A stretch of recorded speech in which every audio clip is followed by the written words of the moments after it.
La Boker Or, Be'ezrat Hashem Yitbarach V'Talei Shmolat Shel HaKadosh Baruch Hu en ce mercredi 9 du mois de février, 8 du mois de Adar Aleph. Sheniske l'Agdil Torah ou la Dira Betachlit Shel Yirat Shamayim Be'ezrato Yitbarach. Shiur acheté ce matin, Be'ezrat Hashem, précipitamment par Jessica Drey, que Dieu la bénisse sur tout son chemin, elle et toute sa famille, pour la Refoua Shlema de Andrea Avraham Noah Ben Julie Shana. Refoua Shlema, Refoua Tenefesh, Refoua Taguf, Anna El Na Refanalo, Anna El Na Refanalo, Zchut Torah Tagen, Bado Bechol Asher Lo, Yitor Sha'ar, Kol Bnei Israël, Ubichlalam, Moret Mi Akdosha, Bateora, Saliat Arabat Efrat Miriam, Yana Ben Esther, Yanai, Chai Libracha, Bat Whitney Sharon, Mekavesh Hakol Tov, Yinon, Chai Ben Ruti, Chaya Rochama Esther, Bat Rivka, Baruch Ben Ruth Soufan, Mir Ben Ruth Soufan, Shlomo Ben Jonah, Yona Chana Esther Bat Rivka, Noam Nathan Ben Sarah Meir, Baruch Ben Sharon Mazal, Shlomo Ben Jean-Luc Ben Zeira, Nissim Nachman Ben Rachel Odaya, Chaya Yafa Johanna Bat Solange Shemesh, David Shimon, Nissim Ben Caroline Laha, notre ami Ayakar Nissim Abekassis Ben Léa,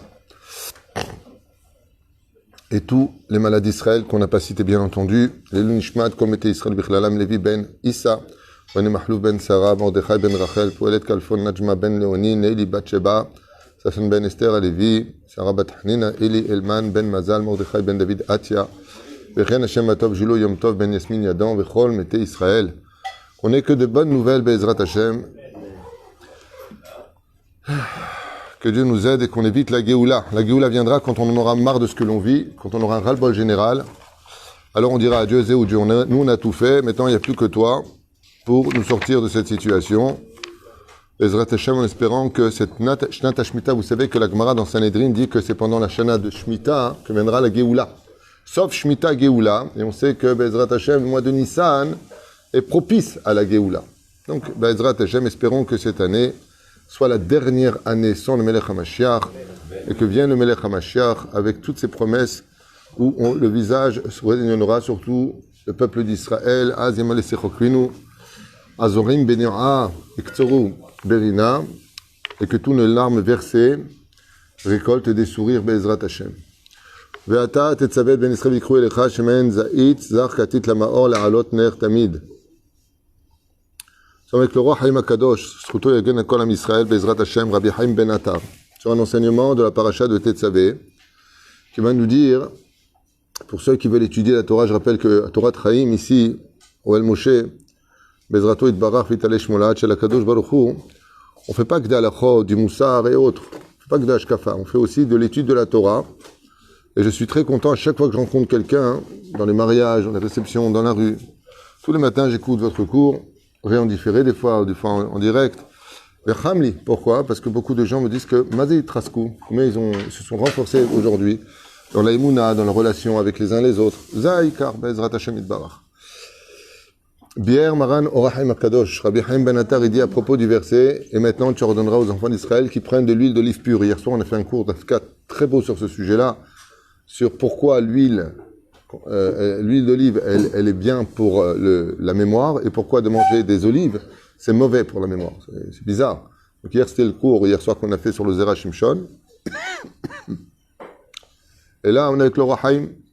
Donc il dit comme ça, à la Pasuk Bederer Remez, Ine Yadoua Ki Israël Gilou Bema'alach Adorot Larba Galuyot. On sait que le peuple d'Israël, étant donné qu'on a détruit le nom de Dieu dans la faute originelle, Yud Kevavke devra se réparer par 4 galouyot. Il y aura 4 galoutes que vous connaissez toutes, et tous. Galoute de Babel, la galoute de Madaï, la galoute de Yavan et la galoute de Édom. Celle de Édom est la pire de toutes. Pourquoi?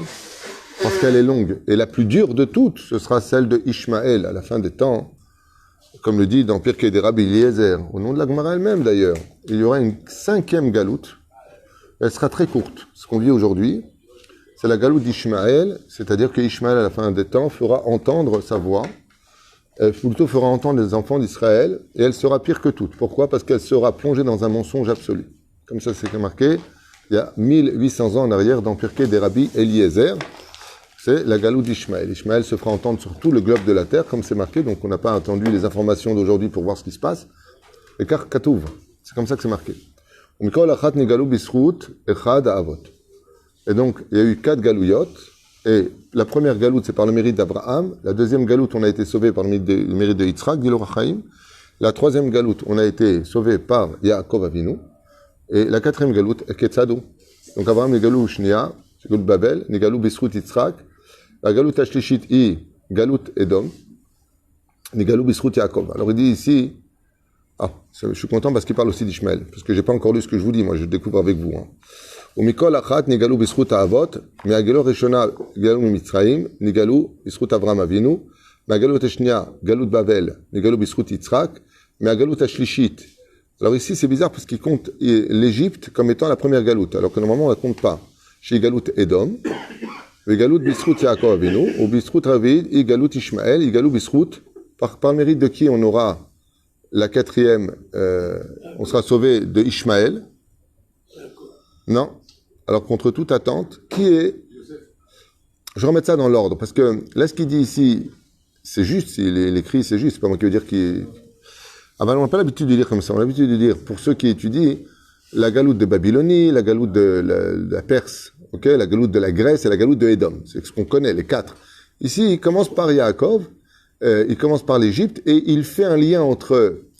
Bavel et la Perse ensemble, et Édom avec, il n'a pas tort, avec la Grèce quelque part. Donc il les inclut dedans. Et donc il parle de la galoute d'Ishmaël. Donc lui, par contre, le Rachaim Akadosh, lui aussi il parle il y a 300 ans en arrière. Il dit qu'à la fin des temps, Israël aura aussi affaire à Ishmaël dans sa galoute. Veille galoute bisrout. Non. Ça aurait pu être Yosef, tu as raison. C'est logique en plus que ce soit Yosef quelque part. La Brit Mila, lui-même était souverain dans un pays d'Ishmaël. Donc ça là. Abalma. Tchouvaï Besrout Moshe Rabbeinu. C'est par le mérite de Moshe Rabbeinu qu'on sera sauvé de la... C'est un chidouche, nachon? Fait. Donc, qu'est-ce qu'il faut le plus faire aujourd'hui? Étudier la Torah de Moshe. Il y a un combat idéologique. Est-ce que Moshe ou Moussa? Manien. Omechamach Moshe Rabbeinu haray al galudzo. Et donc, qui est le responsable du côté d'Israël face à la galoute de Ishmaël à la fin des temps?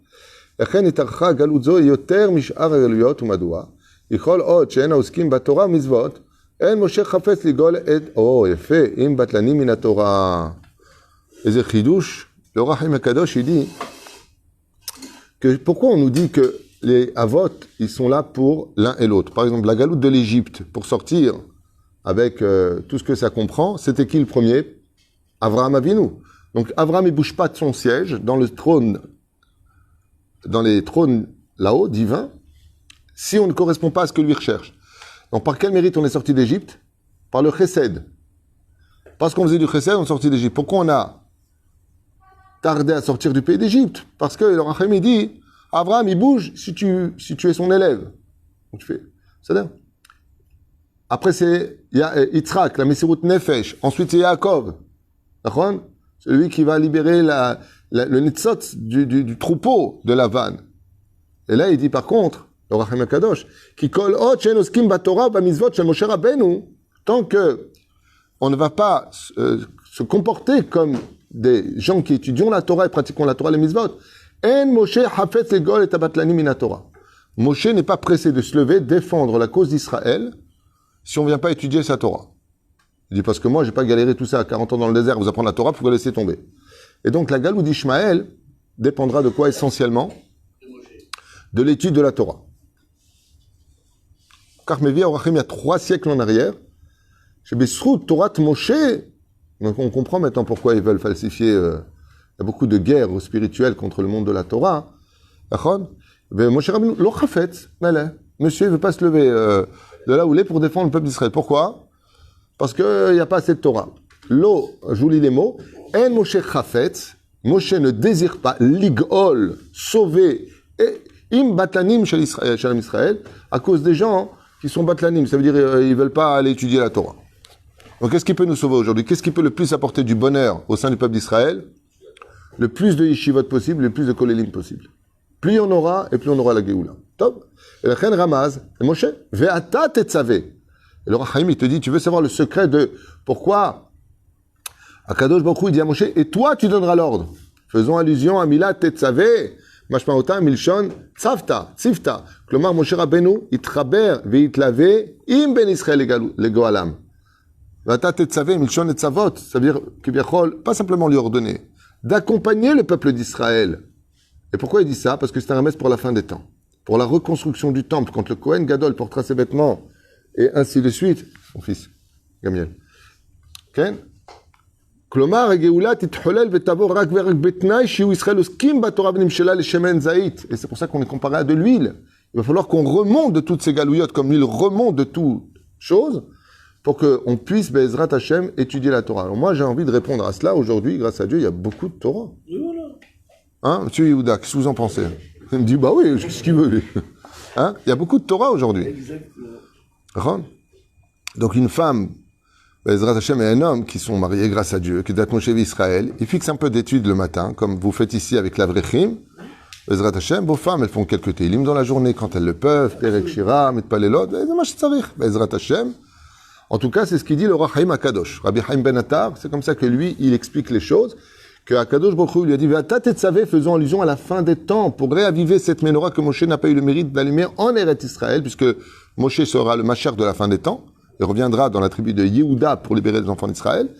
Et il explique ici, grâce à l'étude de la Torah. Donc faites très attention en même temps à certaines petites vidéos qui avaient été publiées par des charlatans de l'étude de la Torah. Je n'ai pas honte de dire ce mot-là. Et ouais, c'est pas besoin qu'est-ce qu'il dit? Il n'y a plus besoin de rabbanim, c'est pas peine d'étudier la Torah, faut pas soutenir des kolélim, toutes sortes de ch'touillottes. C'est exactement le contraire de l'enseignement de nos rabbanim les plus sages et les plus élevés. Baruch Hashem, c'est Neged Torah Mashelim. Ce qui vous a enseigné, c'est Neged Torah. Baruch, il faut avoir un rav. Baruch, il faut être attaché à une communauté. Baruch, il faut étudier la Torah. Et Baruch, il faut créer la nation d'Israël. Baruch, il faut construire ce pays. Baruch, que tout ça, c'est clair. Baruch, Sheken. C'est là. Vrim Brourim. Je ne sais pas pourquoi on en parle. Veikru elecha shemen zait zach. Klomar hageulah titrolel vetavo arverak betnai shiu Israël oskim batorah. Shemshal zait. Qu'est-ce qui est comparé à la Torah? La fameuse huile.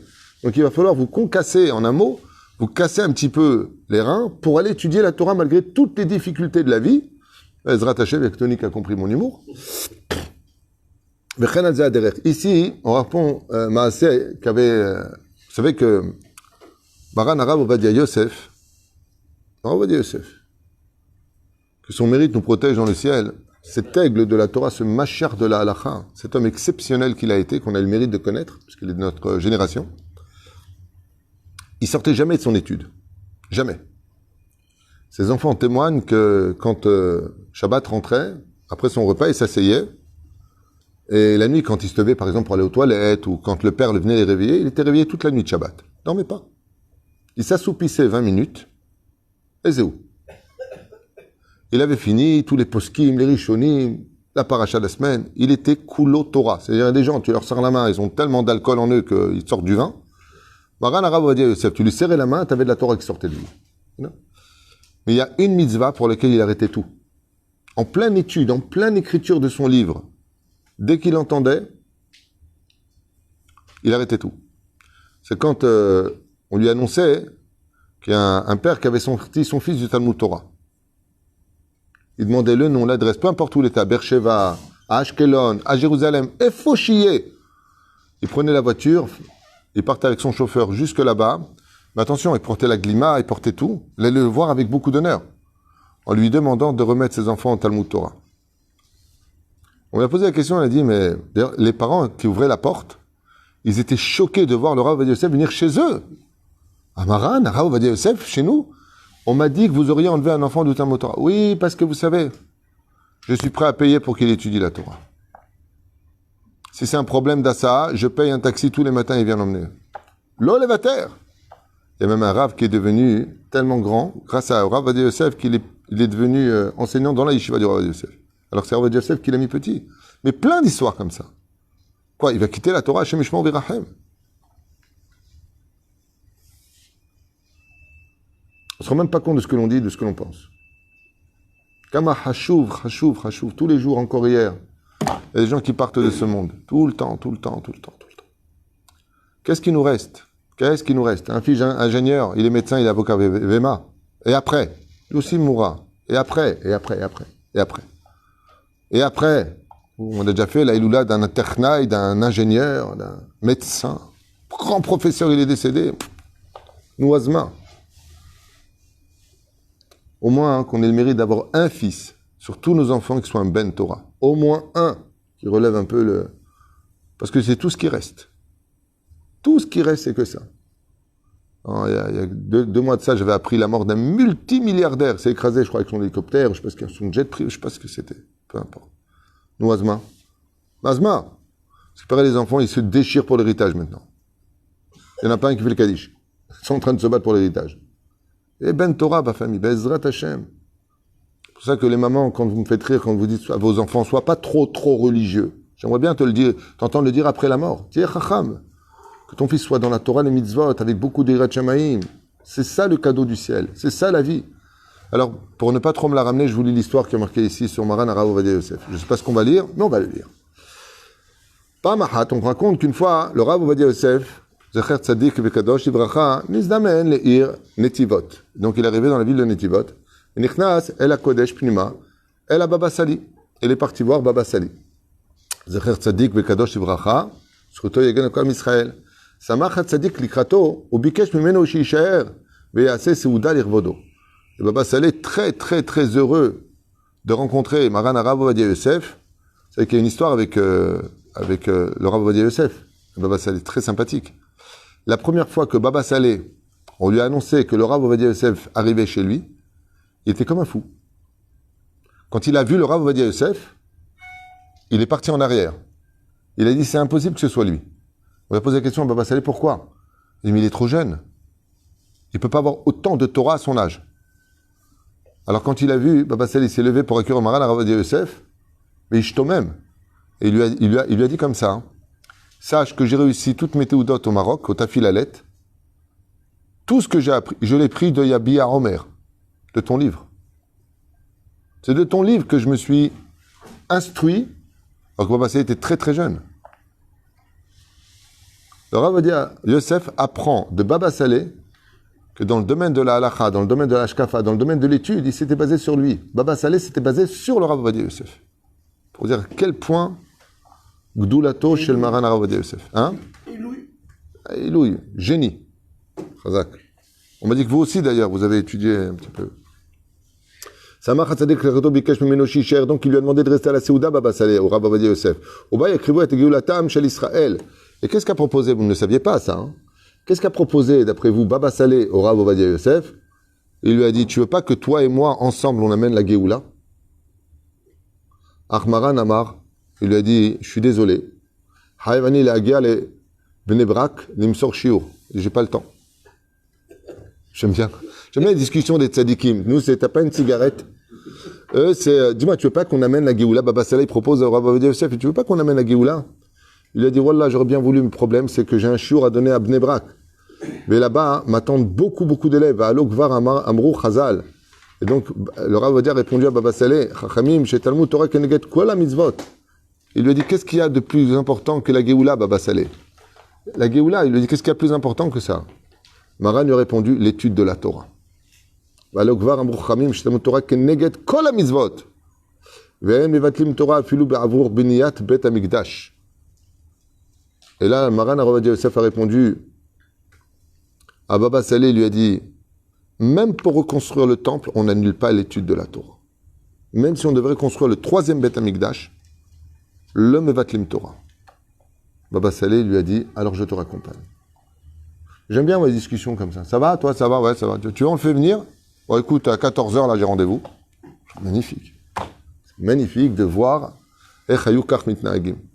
La Chen Orachim Kadosh nous explique ici, Ve'ata tetzavet ben Israël, chez la Tid Lavo, Bezrat Hashem, il faudra le plus possible instruire les gens, pas convaincre, parce qu'on n'est pas une secte, on n'est pas là pour faire des adeptes, mais d'ouvrir les yeux aux gens que l'étude de la Torah est ce qu'il y a de plus magnifique, de plus grandiose et de plus merveilleux.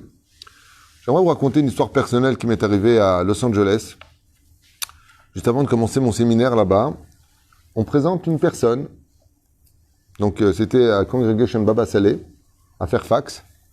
Et cette personne s'assoit comme ça et elle me parle un petit peu de ses projets, de ce qu'elle voudrait faire de certaines choses et tout ça. Puis à un moment, on parle de Torah. Alors j'étais content parce que c'est ce que je voulais dans une synagogue, si vous voulez parler de Torah, tu me diras. Et quoique bon, fenachatrouar. Moi, quand on me parle d'affaires, je vérifie d'abord al pi halakha s'il a le droit de faire ce qu'il fait. Est-ce qu'il n'y a pas du gezeldat, il n'y a pas, comme tu m'as fait tout à l'heure, posé une question tout à l'heure. Puis cette personne-là, d'un coup, elle me dit, vous savez de qui je suis le descendant? Je lui dis non. Et il me sort un livre comme ça, de shoot, donc question, réponse al pi halakha.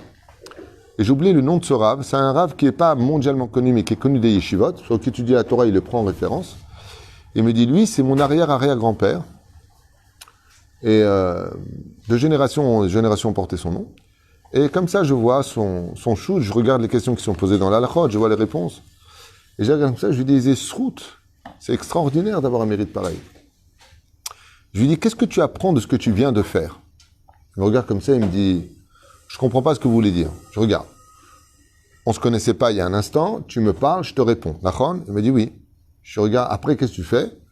Tu vas vers ta mallette, tu me sors ce livre que tu veux m'offrir de la part de ton arrière-arrière-grand-père. Nachon? Et Nachon. Moi, je l'ai connu. Il m'a dit non. Toi, tu l'as connu? Il m'a dit non.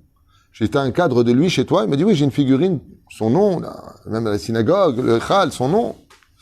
Je lui ai dit, qu'est-ce que tu apprends de ça? Il m'a dit, j'apprends que j'aime bien diffuser sa Torah et que ça me fait plaisir de vous l'offrir. Je lui ai dit, moi, ce que je voulais que tu apprennes de ça, c'est que dans 4 générations, qu'est-ce que ton arrière-arrière-arrière-petit-fils va dire de toi? Tu te rends compte qu'aujourd'hui, tu es capable de me donner un chef-d'œuvre, un shoot, donc shelot ou tshuvot, d'alachot d'une personne qui est décédée il y a plus de 180 ans.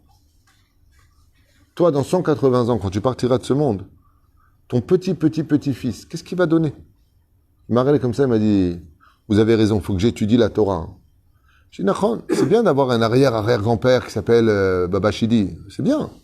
Aval miata. Qui es-tu, toi? Quand on partira de ce monde, qu'est-ce qu'on va dire de toi? Qui va se rappeler de toi? Qui va penser à toi? Qui fera ta iloula? Qui? Je me souviens, lo alin velo alechem, une personne que je connais bien, alors qu'on roulait ensemble sur l'autoroute, me dit, Rabbi David, si demain je pars de ce monde, qu'est-ce que tu diras? Qu'est-ce que tu auras retenu de moi? Tu viens faire le sped, c'est l'oraison funèbre. Et j'ai regardé comme ça et je lui dis une phrase qui l'a vraiment choqué. Je lui dis rien. Il m'a regardé comme ça, il m'a dit, tu veux descendre sur l'autoroute ou quoi? Il m'a pas dit ça, mais le regard c'était style, quoi, rien, rien? Je lui dis franchement, rien. Je pourrais pas dire grand-chose sur toi. Avant ça, je lui ai fait une préface. Je lui ai dit que c'est dangereux de me poser des questions. Je suis quelqu'un de franc et de émet. Je lui pose pas de questions avec moi, c'est du franc. Je ne sais pas mentir. Et je mettrai pas de gants. Donc, il m'a dit, dis-moi, qu'est-ce que tu dirais? Qu'est-ce que tu as retenu de moi? Je dis, franchement, rien. Je dirais que tu étais intelligent, que tu n'as pas développé assez ton intelligence. Tu l'as mal orienté. Et je dirais que dommage que tu n'as pas mis ce potentiel que Dieu t'a donné au service de l'autre. Mais qu'est-ce que tu veux que je dise de toi? Dans le tachlès des choses. Caché? Caché? C'est pas simple. Cette histoire date de beaucoup d'années. Jusqu'à aujourd'hui, on devrait tous se poser cette même question. Qui j'ai été dans ma vie? Qui j'ai été dans ma vie? Ken? Il reste cependant que ceux dont on fait la Hidoula ont laissé une œuvre. Ceux qui ont... Ils ont laissé d'écrit, qu'on rappelle ceux qu'ils ont été. Alors, tu dis que ceux de qui on fait la Hidoula ont laissé des œuvres, ok, et c'est quoi la deuxième chose? Donc, c'est parce qu'ils ont laissé une trace de ce qu'ils ont fait, ils ont écrit. Ils ont peut-être été. Ah, c'est intéressant. Est-ce que on se rappellerait, par exemple, d'une personne qui n'aurait pas laissé de livre, par exemple, c'est ce que tu veux dire? À Tchouva Iken, pas tous ont laissé des traces, dans l'absolu, mais c'est vrai que 99%, oui. Mais on peut se rappeler, par exemple, d'actes héroïques. On peut se rappeler de Mesirut Nefesh, par exemple, Chana Beshiva Banea. Elle n'a pas laissé un livre, elle a laissé une trace de Mesirut Nefesh. Alors, est-ce que oui ou non, Anilo Yodea? Moi, ce que je dis, c'est qu'au moins dans la filière familiale, Bezrat Hashem Itbarach, qu'il y ait toujours Manien, je vous pose une question. Rentrez chez vous ce soir et posez la question à vos enfants. Papa, Hazve Shalom, part ce soir de ce monde. Qu'est-ce que vous aurez de plus retenu de moi? Et qu'est-ce qui vous aura le plus frappé dans votre vie? On a un gosse qui va lever la main et va dire, tes mains. C'est la blague de Gad Elmaleh. Ok? Très très bien. Non mais Bémet. Alors en général, les réponses, ça va être tout de suite, mais non, Hazve Shalom, on peut pas parler comme ça, on t'aime, qu'est-ce que tu racontes, t'es en dépression. Non, Bémet, posez-vous la question. Posez-vous la question. Qu'est-ce qu'on dira de vous dans 20 ans après votre mort? Qui pensera à vous? Qui pensera à vous dans 20 ans? Je n'ai pas dit dans 200 ans, dans 200 ans, c'est sûr que personne. Mais dans 20 ans, le temps d'une génération, allez, Et comme on ne meurt pas, si la solitude sur Terre est la pire des maladies, combien ça doit être difficile de se sentir seul et non appelé par son nom dans le monde d'en haut. Il y a marqué comme ça, pour vous rendre un petit service très agréable. Il y a une très grande ségoula, quand tu étudies la Torah, d'allumer. C'est une ségoula, c'est pas obligatoire du tout. J'ai fait pendant très longtemps, c'est très agréable à faire, vraiment. Tu étudies par exemple Rashi sur la paracha de la semaine. Tu prends une bougie d'huile d'olive et tu allumes une flamme pour Rashi. Tu le mets près de toi. C'est là. Que cette flamme, en l'honneur de Rashi, éclaire ton étude. Pareil pour les Balei Tosafot, pareil pour le Chida, pareil pour le Ben Ishraï, pareil pour tous les tzadikim. Tu allumes sur la table de ton étude, t'en dors pas avec, fous pas le feu, mais tu allumes une bougie en l'honneur du tzadik. Ok? Banoter Tamid. Il y a marqué Gadol Shemushav Shel Tamidei Chachamim Mi Limud Torah. Qu'est-ce qu'il y a de plus important que d'étudier la Torah? De servir les Talmidei Chachamim. Ça, c'est encore plus grand. Pourquoi? Parce que le fait de les voir, de voir comment ils se comportent, leur comportement, c'est une école, c'est un enseignement. Souvent dans la Gemara, tu dis, d'où tu sais cette halakha? Il dit, comme ça, j'ai vu Bébé Taba. Dans la maison de mon père, j'ai vu que lui, il a fait comme ça. Et sur ça, on fixe des halakhot. La itnagout du chacham, c'est un enseignement. Mazé gadol shimushav, Perouche Adavar, quand tu étudies la Gemara, et que tu dis Amar Abaye, Amar Rav Shmuel, Amar Rabbi Akiva, Amar Rabbi Tarfon, Rabbi Ishmael, Rabbi Eliezer ben Azariah, Rabbi Israël ben Orkanos. Ata Omer et Hashemot Haele. Chaque fois que tu prononces leur nom, dans le ciel, c'est comme si que vous êtes tous en train de parler là-bas, et je dis, Monsieur Lévi, Monsieur Rouven, Tony, qui va se retourner? Qu'est-ce qui se passe? Ce que je vous dis, vous le vivrez, c'est pas une métaphore, c'est réel. Ça veut dire que, automatiquement sur Terre, quand tu prononces le nom de la personne, elle se retourne dans le monde en haut. Et la reine. Quand une personne étudie, par exemple, Stam la Gemara, dit Amar Rashi, comment il explique Rashi? Qu'est-ce qu'a dit Rashi? 3 fois titre Rashi, de là où il est, qui parle de moi?